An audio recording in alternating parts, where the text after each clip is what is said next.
I ahu mai koe taku manu I te rapunga I te kimihanga I te hahautanga ki manu o uta, ki manu o tai, ki manu o kōrero e hui tahi nei, haumi e, hui e, tai ki e. This week on The Hui.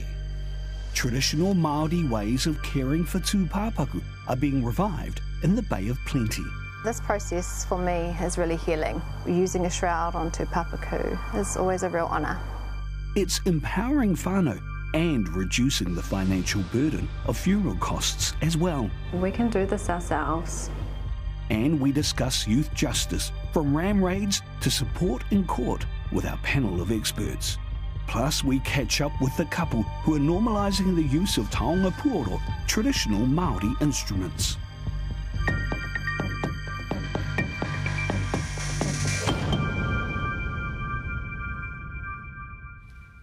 Ngā mate pūrara I te motu whānui haramai, haere. Tātou e pupuru nei ki ngā weawe o te whenua ti he wa Māori ora, and welcome back to The Hui. When we lose someone we love, grief is a heavy burden. But with funerals costing up to $10,000, there's also the financial burden on whānau. However, there are a growing number of alternatives to caring for the bodies of loved ones, or tūpāpaku. Miriana Johnson sat down with those in the Bay of Plenty who are reviving practices that are not only cheaper, but also healing for whānau. Haere atu ki tua o te ārai. When a loved one passes, whānau are left in the dark. It just seemed so unnatural and so,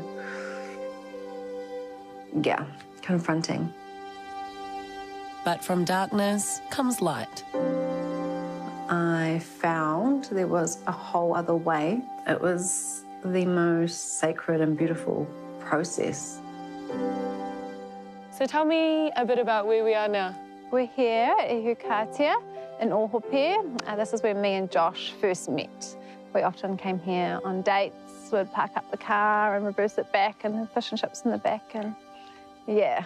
And when you come back here, how does it make you feel? Like I'm getting a big uppy from him, yeah. Sade Cable Pier fell hard for young scaffolder Josh.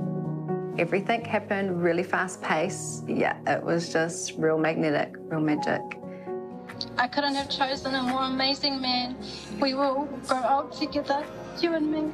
I promise to tell you the truth and love you till death do us part. I can't wait to grow old with you.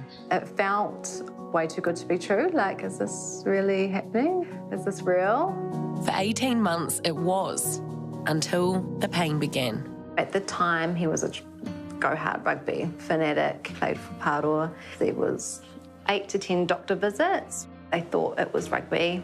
Finally, a hospital admission and some answers. The doctors are saying that they think it might be cancer. The fit and healthy young rugby player was diagnosed with Ewing sarcoma, cancer of the bone. The cancer was quite aggressive. There was no time to muck around. Did you ever have a conversation with him about the fact that his death was inevitable? No, I didn't. It was in his mind, there was no way. Yeah, we just had a baby. We were so happy he wasn't going to go. So my role to awhi him was to fight with him. Sorry. Yeah. So there wasn't much preparing in that sense because, yeah, we were fighting to win.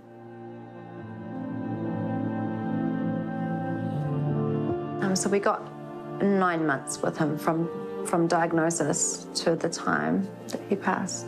Josh was 25.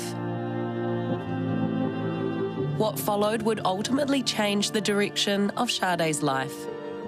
My only knowledge was that, yeah, we called the funeral director. They came out and we helped them to get him onto gurney and into the hearse, and off we went. I had a real uncomfortable feeling about actually leaving him then for the next process. I knew that he was going to go be embalmed, and that's what had to be done.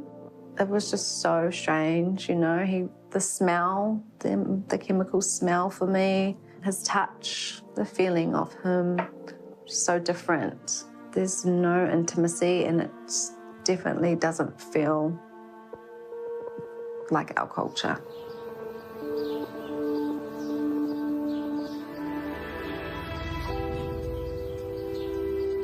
So people are going to funeral directors because basically the funeral directors often pick up the body. And then they just go with the flow because that's all they know. Ruth Gerson is a community advocate living in Ohope.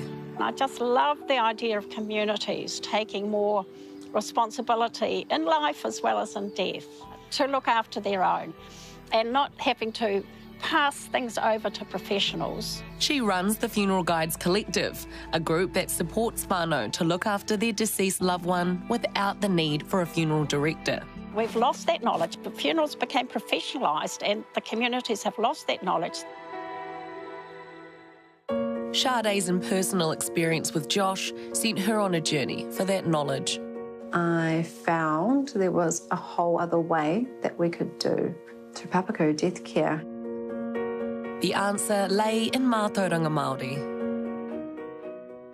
And I was like, oh my God, like this, I instantly felt that I'm going to be doing this. Like, this is where I'm meant to be. This is my calling. It just all made sense. Shrouding, or wrapping the body in cloth before burial, is one way she's learned to care for tūpāpaku. So I dye my sheets in kokowai and earth pigment. So I'd like to use whenua that is where they're from. This process for me is really healing. What is it about the process that's healing for you? Just knowing that, yeah, this is my whenua. This is Ngāti Pūkeko kokowai. Using a shroud on tūpāpaku is always a real honour. How long would this process take with the whānau? Depending if you were going gathering for your kokowai and where, but usually like an afternoon spent, a few hours, this process. This would be a very healing time where you can sit around with whānau and connect and talk about whakapapa. We speak a lot about taking care of papatuanuku in life, and I think it's just as important to talk about in death, to practice in death. Something she wished she'd known earlier. I was so happy, but also so sad that I only know this now and wish that I could have done that for Josh, yeah. But what she wasn't able to do then, she's now helping other whānau do. And the knowledge is spreading across the rohe. At just 19, Whātonga is already giving back to his community. I've created 2 so far alongside my team, but I've only started doing it for 2 months now. So it's pretty exciting, still learning. A takapau wharenui is another alternative to a coffin or shroud. The teachings that I've been taught is we start off with panels. So starting off with our sides. The reason why we pull our harakeke up in line with our ara is that so we create a tighter weave and our weave doesn't fall apart or gaps show when it dries out. It's very important to, keep your weave tight so that, your tūpāpaku don't fall out. So to complete takapau wharaanui, depends if you've got a good group, about 9 hours. I think it's awesome because he mātauranga Māori, and it also creates a financial and sustainable space for our whānau. How big of an issue is funeral poverty here in the store here? There's a lot of funeral poverty here. I mean, you could have 2 or 3 deaths in a whānau, and it can be up to 10,000 each. And within a year, that's a lot of money for whānau here. A government grant, if you need it, is only $2,400. And the funeral directors will tell us that there's a lot of bad debt that they're carrying. But she says the industry isn't fully supportive of their work.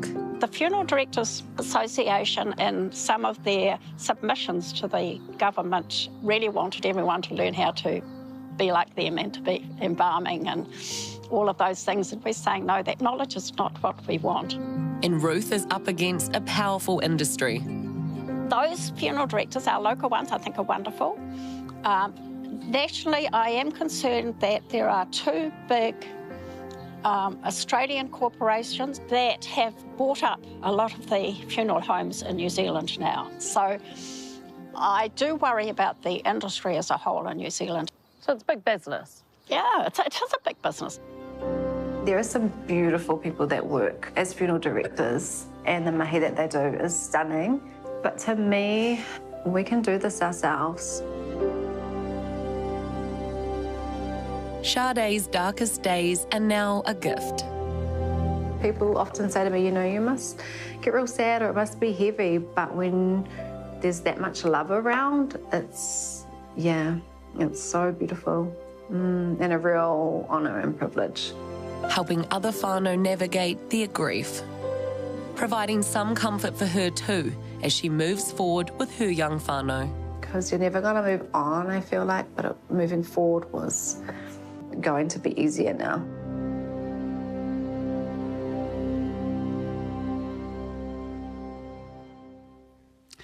Now, the Funeral Directors Association of New Zealand says while embalming is not mandatory, all funeral homes must offer whānau alternative preparation options. However, they say it is the best method available for caring for tūpapaku before burial. They're calling for the WINS funeral grant to be raised to support low-income whānau, many of whom are opting to have no funeral because of financial constraints. Coming up after the break on The Hui, with political parties hardening their resolve on crime, what's the impact on youth who enter the justice system and those supporting them? Tracy Karanui-Golf and Renee Karena join us live in studio next.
E tako tunu nei, te tua te tāhuhu, I te pai I te kaunga o tā tātou hui. Welcome back. Political parties are pushing tougher stances on crime, but does this ignore the issues many already encounter in the justice system? And what's the impact on those there to support the system itself, including court-appointed communications assistants? Joining me now is Tracy Karanui-Golf, speech therapist and court-appointed communications assistant, and Renee Karena, lawyer and youth advocate. Tēnā kōrua. No maira ki tā tātou hui.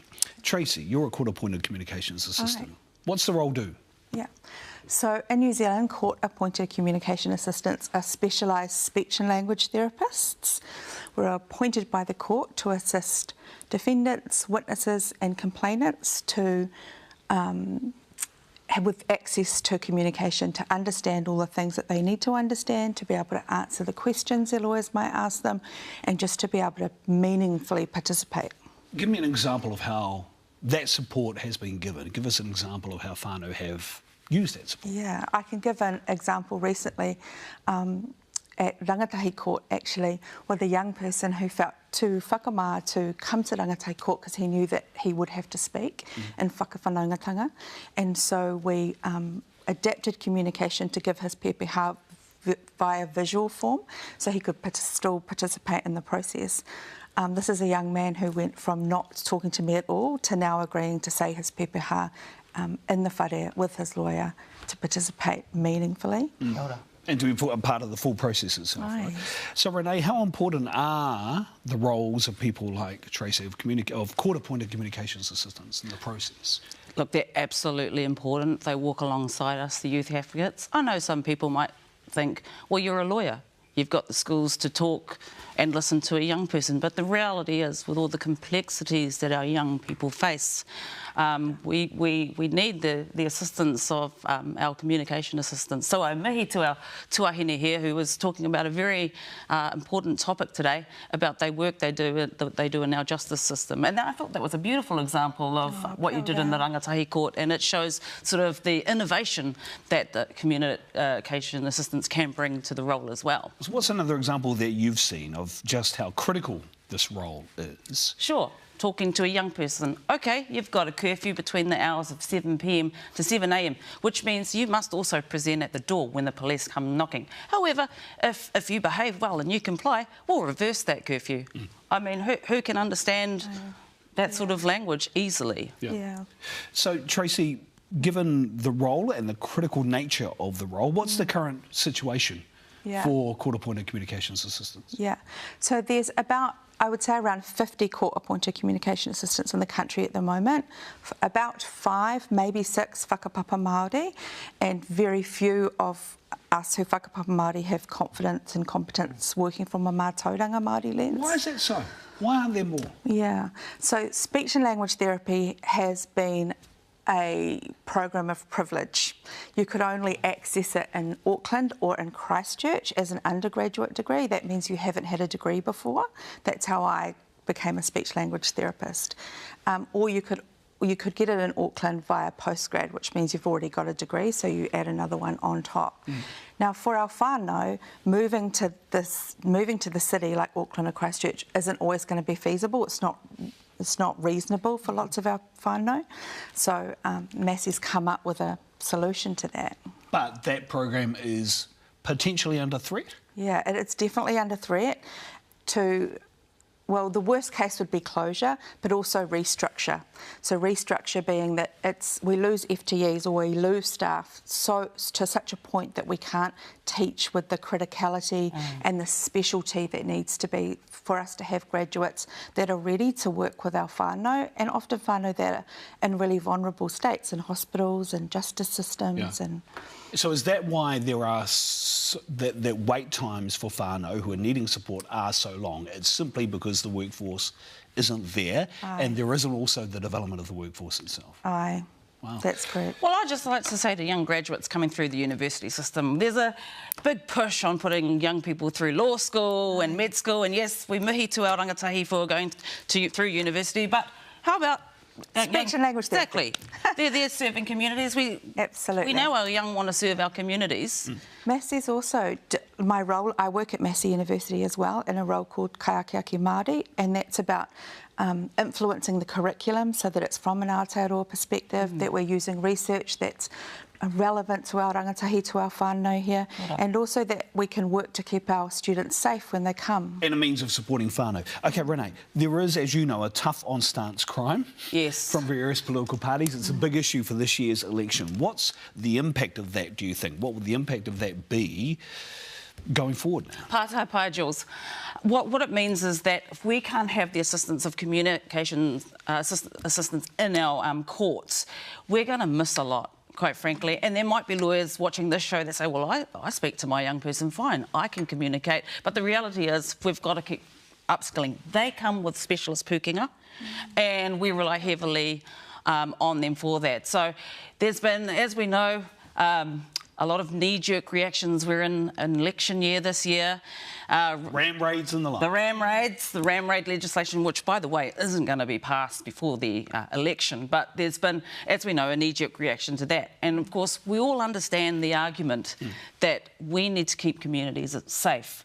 There's not a lot of money around and people are scared. Well, yes, we all agree with that. But, quite frankly, the research clearly shows that putting people in YJ is not a long-term deterrence. by any stretch. Thank you both very much for your time. Really appreciate you both explaining not only the situation but also the impacts of current political voices and parties on the issues at play. Nā reira, tēnā korua, e mihi nui atu ana kia korua tahira. It's Tracy and Renee, our expert panel. After the break, on the hui, the normalisation of using traditional Māori instruments, taonga puoro, in Manawatu.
Ko auraki mai anō koutou ki tā tātou hui. Taonga puoro, or traditional Māori instruments, is finding a resurgence in the Manawatu.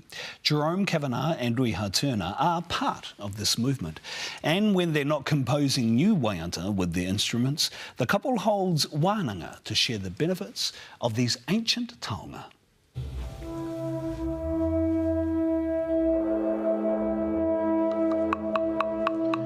Karana karana kia rangi nui e tui o nei karana karana kia popa tuanuku e tā kotoa tēnei. Taonga puoro is our original music tradition of iwi Māori. In its essence is the voices of the elements, the voices of the environment. Taonga puoro come from te orokohanga o te ao, the origins of the world itself. You know, those sounds of our creation of the world.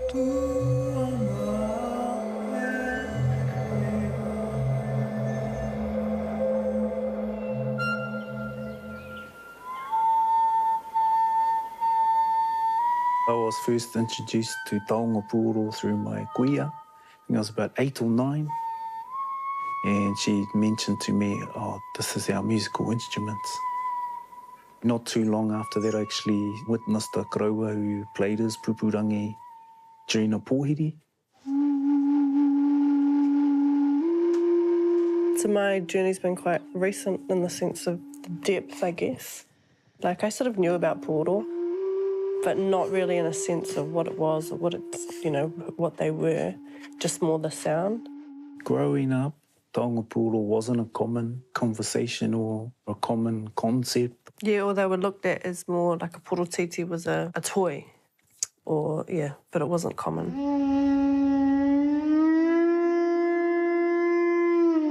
Taonga puoro saved me in my dark times because it gave me a mahi, it gave me a purpose that my nākau aligned to.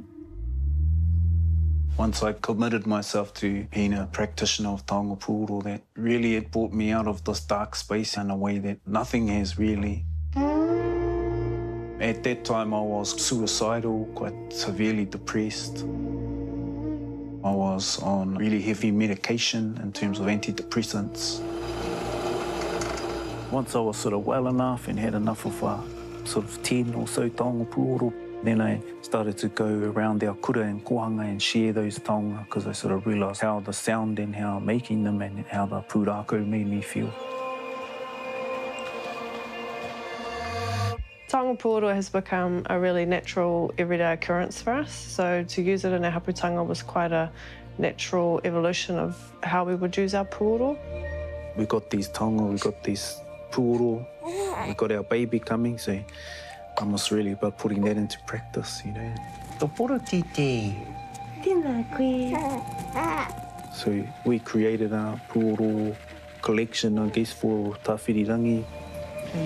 When I went into labour, it was a really good way for Jerome to be able to be involved, that we were a team, like coming in, during, and then through the birth. It kept me really calm and gave me something to focus on. Those sounds that he hears within the whare tangata, now he's here, they are the sounds that remind him of that, and that sort of keeps him real toe. Yeah, everything's really come from Ruiha and Baby in terms of how we approach it. And it's sort of like customising what's best for our wahine and our babies. And then once we know that, oh yeah, o ka mahia.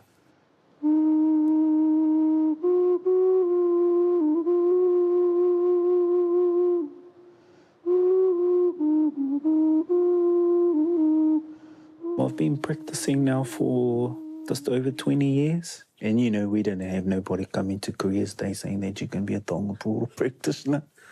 Yeah, I was really looking at people like Matuhiri in Melbourne and going, oh, wow, I want to be like him.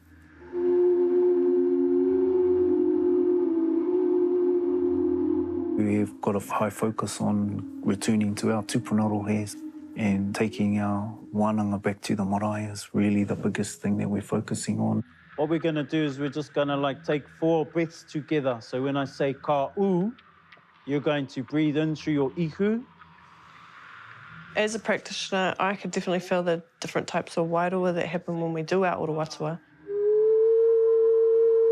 Whether it be people sort of uncomfortable at the start and then seeing them transition through that journey and feeling that mauri be either quite dense and then seeing them transition into it, sort of releasing all that, and to then see the people have sort of a weight off their shoulders, that's quite a beautiful thing. Really, once our whānau have our taonga back in our hands, then really we're empowered to be able to utilise those again as a rongoa.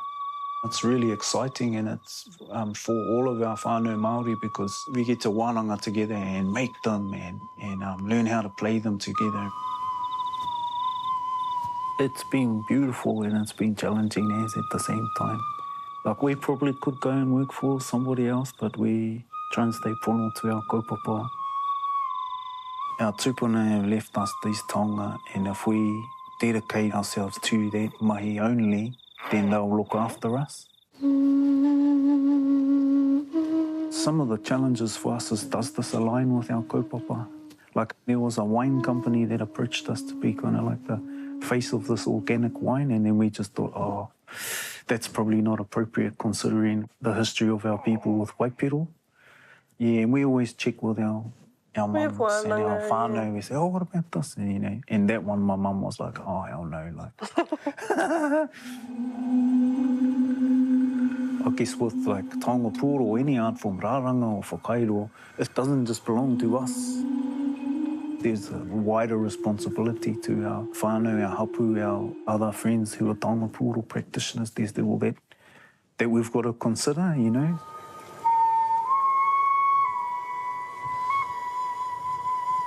We're trying to achieve putting pūoro back into the hands of our tamariki and whānau, so they have those tools in their kete to use every day, whether it be for rongoa, whether it be for entertainment. But we still want that mana of those taonga to stay intact.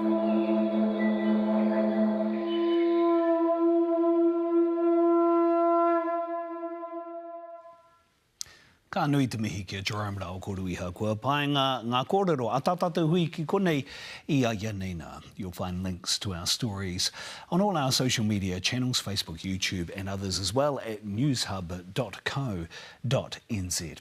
Until next week, e ngai wiki, kia mau ki te tūranga o Taputapu Ātea. Haumi e, hui e, taiki e.